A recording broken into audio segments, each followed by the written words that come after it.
10월 14일 새벽 말씀 묵상 시작하겠습니다. 하나님 아버지, 오늘도 우리에게 베풀어 주시는 주님의 사랑과 은혜에 의지하고 이 하루를 시작합니다. 성령으로 우리를 충만케 하사 주의 말씀을 깨달을 수 있는 지혜와 주의 말씀 순종하며 살아갈 수 있는 믿음과 용기를 허락하여 주옵소서. 예수님 이름으로 기도드립니다. 아멘. 오늘은 사사기 19장 말씀 보겠습니다. 19장 1절에서 30절까지 말씀. 이스라엘의 왕이 없었던 때에 한 레위 남자가 에브라임의 산골에 들어가서 살고 있었다. 그는 유다 땅의 베들레헴에서 한 여자를 첩으로 데려왔다. 그러나 무슨 일로 화가 난 그 여자는 그를 떠나 유다 땅의 베들레헴에 있는 자기 친정집으로 돌아가서 넉 달 동안이나 머물러 있었다. 그래서 그 남편은 그 여자의 마음을 달래서 데려오려고 자기의 종과 함께 나귀 2마리를 끌어내어 길을 떠났다. 그 여자가 그를 자기 아버지의 집으로 데리고 들어가자 그 젊은 여자의 아버지가 그를 보고 기쁘게 맞이하였다. 그의 장인 곧 그 젊은 여자의 아버지가 그를 붙들므로 그는 사흘 동안 함께 지내며 먹고 마시면서 거기에 머물러 있었다. 나흘째 되는 날 그가 아침 일찍 깨어 떠나려고 일어서니 그 젊은 여자의 아버지가 사위에게 말하였다. 빵을 좀 더 먹고서 속이 든든해지거든 떠나게.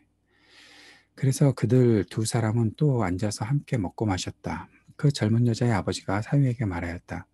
부디 오늘 하룻밤 더 여기서 묵으면서 기분 좋게 쉬게. 그러나 그 사람은 일어나 가려고 하였으나 그의 장인이 권하여 다시 거기에서 하룻밤을 묵었다. 닷새째 되는 날 아침에 그가 일찍 일어나 떠나려고 하니 그 젊은 여자의 아버지가 권하였다. 우선 속이 든든해지도록 무얼 좀 먹고 쉬었다가 한낮을 피하여 천천히 떠나게. 그들 둘은 또 음식을 먹었다. 그 사람이 일어나 자기의 첩과 종을 데리고 떠나려고 하니 그의 장인인 그 젊은 여자의 아버지가 그에게 권하였다. 자, 오늘은 이미 날이 저물어 가니 하룻밤만 더 묵어가게. 이제 날이 저물었으니 여기서 머물면서 기분 좋게 쉬고 내일 아침 일찍 일어나서 길을 떠나 자네의 집으로 가게. 그러나 그 사람은 하룻밤을 더 묵을 생각이 없어서 일어나서 나귀 2마리에 안장을 지우고 첩과 함께 길을 떠나 여부스의 맞은쪽에 이르렀다. 여부스는 곧 예루살렘이다. 그들이 여부스 가까이에 이르렀을 때에 벌써 하루 해가 저물고 있었다. 그의 종이 주인에게 말하였다.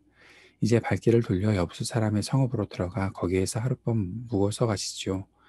그러나 그의 주인이 그에게 대답하였다. 안 된다. 이스라엘 자손이 아닌 이방 사람의 성읍으로 들어갈 수는 없다. 기브아까지 가야 한다.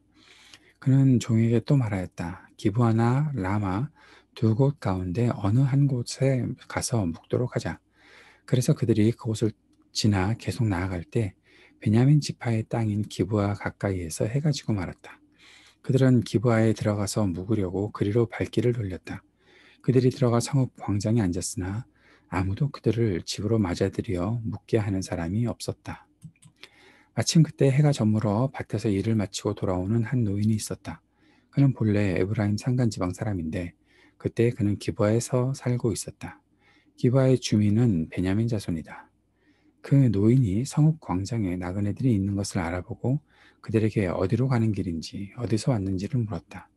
레위 사람이 그에게 대답하였다. 우리는 유다 땅의 베들레헴에서 길을 떠나 내가 사는 에브라임 산골로 가는 길입니다. 나는 유다 땅의 베들레헴에 갔다가 집으로 돌아가는 길인데 이곳에서는 아무도 나를 맞아들이는 사람이 없습니다. 우리에게는 나귀에게 먹일 먹이도 있고 또 나와 나의 처와 종이 함께 먹을 빵과 포도주도 있습니다. 부족한 것이라고는 아무것도 없습니다. 노인이 말하였다. 잘 오셨소. 우리 집으로 갑시다. 내가 잘 돌보아 드리리라. 광장에서 밤을 새워서는 안 되지요. 노인은 그들을 자기 집으로 데리고 들어가서 나귀에게 먹이를 주었다. 그들은 발을 씻고 나서 먹고 마셨다. 그들이 한참 즐겁게 쉬고 있을 때에 그 성읍에 불량한 사내들이 몰려와서 그 집을 둘러싸고 문을 두드리며 집 주인인 노인에게 소리를 질렀다. 노인의 집에 들어온 그 남자를 끌어내시오. 우리가 그 사람하고 관계를 좀 해야겠소. 그러자 주인 노인이 밖으로 나가서 그들에게 말하였다. 여보시오 젊은이들 제발 이러지 마시오. 이 사람은 우리 집에 온 손님이니 그에게 악한 일을 하지 마시오. 제발 이런 수치스러운 일을 하지 마시오. 여기 처녀인 내 딸과 그 사람의 첩을 내가 끌어내다 줄 터이니 그들을 데리고 가서 당신들 좋을 대로 하시오. 그러나 이 남자에게만은 그런 수치스러운 일을 하지 마시오. 그러나 그 불량배들은 노인의 말을 들으려 하지 않았다. 그래서 그 레위 사람은 자기 첩을 밖으로 내보내어 그 남자들에게 주었다. 그러자 그 남자들이 밤새도록 그 여자를 윤관하여 욕보인 뒤에 새벽에 동이 틀 때에야 놓아주었다. 동이 트자 그 여자는 자기 남편이 있는 그 노인의 집으로 돌아와 문에 쓰러져서 아침이 밝아올 때까지 거기에 있었다. 그 여자의 남편이 아침에 일어나서 그 집에 문을 열고 떠나려고 나와보니 자기 첩인 그 여자가 두 팔로 문지방을 잡고 문간에 쓰러져 있었다. 일어나서 같이 가자고 말하였으나 아무 대답이 없었다. 그는 그 여자의 주검을 나귀에 싣고 길을 떠나 자기 고장으로 갔다. 집에 들어서자마자 칼을 가져다가 첩의 주검을 12토막을 내고 이스라엘 온 지역으로 그것을 보냈다. 이것을 보는 사람들마다 이구동성으로 말하였다. 이스라엘 자손이 이집트에서 나온 날부터 오늘까지 이런 일은 일어난 적도 없고 또 본 일도 없다. 이 일을 깊이 생각하여 보고 의논한 다음에 의견을 말하기로 하자.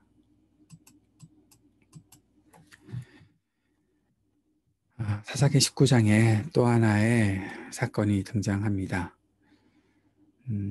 이스라엘의 왕이 없던 때라는 말로 시작하는 이 사건은 레위 사람 남자가 에브라임에 살고 있다가 베들레헴에서 한 여자를 첩으로 데려오고 그 이후에 일어난 일들이 진행되고 있습니다.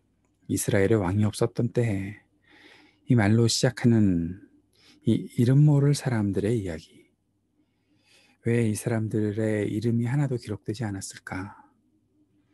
먼저 그 생각을 해보면서 이 사건들을 쭉 지켜보면서 참 사람 됨됨이가 전혀 나타나지 않는 그러한 사람들의 이름, 즉 그 사람들의 삶의 의미를 나타내주는 그 이름조차 기록할 필요가 없다라고 여겼던 사사기 저자의 의도가 아니었을까 그런 생각을 해보게 되는 것이죠.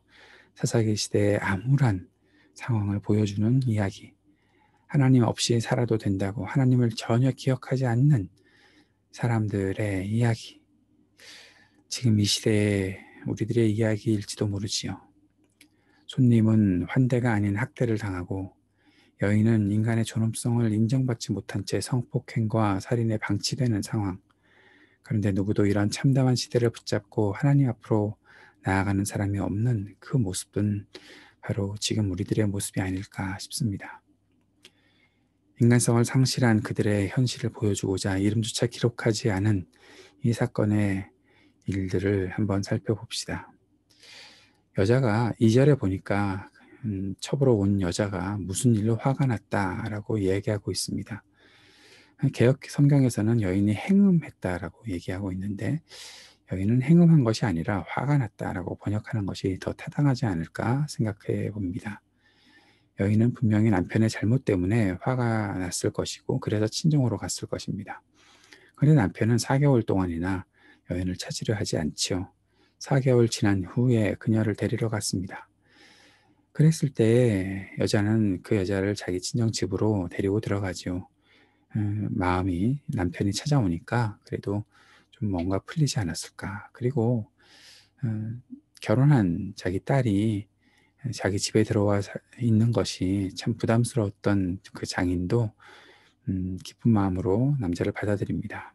며칠을 있다가 이제 집에 돌아가려고 하는데 계속해서 장인어른이 붙잡고 있는 거죠. 하루만 더, 하루만 더 라고 그렇게 하고 있었습니다. 그러다가 더 이상은 묵을 수 없어서 이제 남자가 좀 저녁 때쯤 되어서 길을 떠나게 된 것이죠. 여부수 쪽에 이르렀을 때 여부수는 예루살렘이지만 아직까지 이스라엘 사람들의 영토가 되지 않은 그런 땅이었습니다. 여부수에 가서 묵어야 되겠다 생각을 했는데 여부수가 아니라 기브아까지 가게 되죠. 왜냐하면 여부수는 이방인의 땅이니까 그곳에서 묵을 수 없다라고 얘기했던 이 레위 사람. 그런데 참 여기에도 아이러니가 있죠. 여부수는 어떤 곳인지는 드러나 있지 않지만 기브아에 가면 어떤 일을 당할까? 오늘 본 말씀 그대로 베냐민 지파의 땅 기브아에 일어나는 일들은 그들이 하나님의 백성이라는 증거가 전혀 한 가지도 보이지 않습니다. 첫 번째로 우리가 주목해서 보는 것은 15절에 그들이 들어가 성읍 광장에 앉았으나 아무도 그들을 집으로 맞아들여 묻게 하는 사람이 없었다. 나그네가 있으면 환대하는 것이 이스라엘 사람들이 가지고 있었던 모습이고, 그렇게 하는 것이 하나님 백성으로서 구별된 사람들의 태도인데 아무도 그들을 맞아들여 주지 않았다라는 거죠. 그러다가 한 노인이 있었는데 그 노인은 원래 에브라임 산간 지방의 사람이다. 지금 이 베냐민 지파의 땅인 기브아의 사람은 아니었다라는 거죠. 기브아 주민은 베냐민 자손이고 이 노인은 베냐민 자손은 아니었던 것으로 보입니다. 그러니까 이 노인은 이 나그네들을 집으로 맞아들였지 않았을까. 베냐민 사람들은 지금 자기들이 누군가를 맞아들이는 그런 상황은 전혀 아니었다는 것을 보게 됩니다. 그렇다고 이 노인도 뭐 아주 좋은 노인이라고 말하는 건 지금 우선 우리가 성경을 읽고 났기 때문에 그렇게 보이지는 않습니다만, 그래도 환대하는 그런 전통은 지키고 있지 않았나. 좀 더 긍정적인 모습은 이 노인에겐 있는 것이죠. 먹을 것, 뭐 입을 것 다 있는데 잘 곳만 제공받았으면 좋겠다라고 얘기했던 레위 사람과 그 일행들, 그의 첩과 종들, 그 사람들을 노인은 잘 받아들여줘서 집에서 즐겁게 쉬게 되었다. 그런데 22절에 그 성읍에 불량한 사내들이 몰려와서 남자를 끌어내라 라고 말하는 겁니다. 그들이 뭐 동성애를 한다라는 그런 것도 우리가 주목해서 볼 내용이겠지만 왜 남자와 이러한 성관계를 하려고 하는 것인지, 그런데 더 중요한 것은 사람을 폭행한다는 거죠. 성폭행한다는 거죠. 남자를 성폭행하겠다. 거기에 대해서는 굉장히 거부감이 있었던 노인, 그러지 말아라. 불량배들이라고 말을 한다면 이기주의자, 거짓말하는 사람, 강간, 살인, 타락한 사람들, 탐욕스러운 사람들, 반역자들, 그런 뜻을 품고 있는 것이 불량배, 불량한 사내들, 불량하다라는 그 말 속에 다 들어있는 것이죠. 그런데 이 노인이 이렇게 얘기를 합니다. 이 사람은 우리의 손님이다. 그에게 악한 일을 하지 말라. 여기까지만 하면 좋겠는데 24절에 여기 처녀인 내 딸과 그 사람의 첩을 내가 끌어내다 줄 터이니 그들을 데리고 가서 당신들 좋을 대로 하시오. 자기의 처녀인 딸은 사람이 아닌가요? 그리고 그 사람의 첩도 인간으로서의 존엄성을 인정받지 못해도 아무 상관없나요? 여자들은 폭행을 당해도 되고 남자는 안 되고, 이건 또 무슨 경우입니까? 어떻게든 지키려면 다 지켰어야죠. 이 가치관의 문제. 왜 이런 가치관을 갖게 되었을까? 여자는 당해도 되고 남자는 안 되고. 이것은 분명히 그들이 하나님의 백성인 것처럼 보이기는 하고 뭐 환대하고 성님을 대접하긴 하지만 결국 그들 마음속에는 사람에 대한 존엄성이 없다라는 것이죠. 더 이해가 안 되는 것은 이 불량배들이 노인의 말을 듣지 않자 이 레위 사람은 자기 첩을 내보내어 남자들에게 주었다. 아니 자기 자기 아내를 찾으러 갈 때는 언제고, 불량배들의 그 닥달하는 것이 얼마나 괴로웠는지는 모르겠지만 그들에게 자기 첩을 내어준다는 것은 이 여인에 대한 생각이 레위 사람도 제대로 갖추어져 있지 않다라는 거죠. 사람으로 생각하지 않는다라는 거죠. 결국 그 불량배들은 여자를 밤새도록 윤간하고 놓아주었는데 이 여자가 집에 들어와서 문에 쓰러져서 문지방을 붙잡고 쓰러져 있었는데 문을 두드리지 않았겠습니까? 그런데 자기 아내인 여자를 내보냈으면 걱정돼서 문 앞에서 뭔가 좀 기다리고 그랬어야 되는데 잠 다 자고 일어나서 보니 여자가 쓰러져 있었던 거죠. 아무 대답이 없이 죽었던 것입니다. 그리고 그 여자의 죽음을 싣고 자기 고장으로 갔다. 여기 나오는 이 이야기의 주인공들은 그 누구도 하나님께서 보시기에 선한 일을 하는 사람은 없다라는 것들을 보게 됩니다. 이 남자는 레위 사람이라 아마 자기 백성들 모든 이스라엘 지파에 대해 지금 베냐민 지파에서 내가 이런 일을 당했다라는 것들을 고발하기 위해 그렇게 했는지 또 시체를 손상시키는 것이죠. 12토막을 내서 온 지역으로 그것을 보냅니다. 자기들의 현실을 알게 됐던 이스라엘 백성들, 이제 20장에 그들이 어떤 일을 행하는지 또 등장하게 됩니다. 우리가 보는 것은 결국 하나님을 떠난 백성들에게 어떠한 희망도 볼 수 없었다. 비참한 삶을 살아가고 있는 암울한 시간, 그러한 시대, 그 모습들을 보여줄 수밖에 없다라는 것을 알게 되는 것이죠. 하나님을 기억하지 않는 백성들은 결국 사람도 생각하지 못합니다. 하나님을 소중하게 여기지 않는 사람들은 사람의 생명도 소중하게 생각하지 않습니다.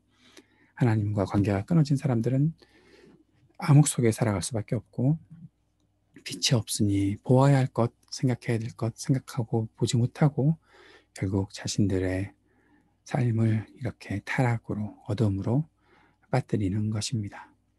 오늘 우리가 혹시라도 이 시대가 그런 모습을 갖고 있지는 않은가 다시 한번 성찰해보고 사람을 귀중하게 여기지 않고 사람의 생명이 죽어가도 자기 욕심만 채우겠다고 생각하는 그런 이들, 하나님, 이 땅이 바로 그런 사람들로 가득합니다. 긍휼히 여겨 주십시오. 주님 앞에 간구하며 이 땅에 하나님의 빛이 비추어지기를 위해 간구하는 시간을 가져야 할 것입니다.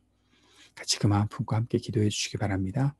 오늘도 이 땅의 어려움들을 극복할 수 있는 인내와 지혜가 우리 가운데 있기를, 우리 교우들의 가정과 우리 자녀들, 우리 청년들에게 복을 내려주시고 은혜 베풀어 주시기를, ITA 동열 선교사님과 센터와 아까의 학교의 사역을 위해서 기도해 주시고 우리 교회 예배와 모임 또 우리 조국과 미국을 위해 함께 기도하는 시간 갖도록 하겠습니다. 기도하겠습니다. 하나님을 아는 지식이 없는 백성들, 어디에서도 희망을 찾을 수 없다는 것을 다시 한번 보게 됩니다. 사람을 소중히 여기고 환대하는 사람다움을 찾을 수 있도록 이 어두운 땅을 주님 긍휼히 여겨 주시고 그리스도의 빛으로 비추어 주옵소서. 예수님 이름으로 기도합니다. 아멘.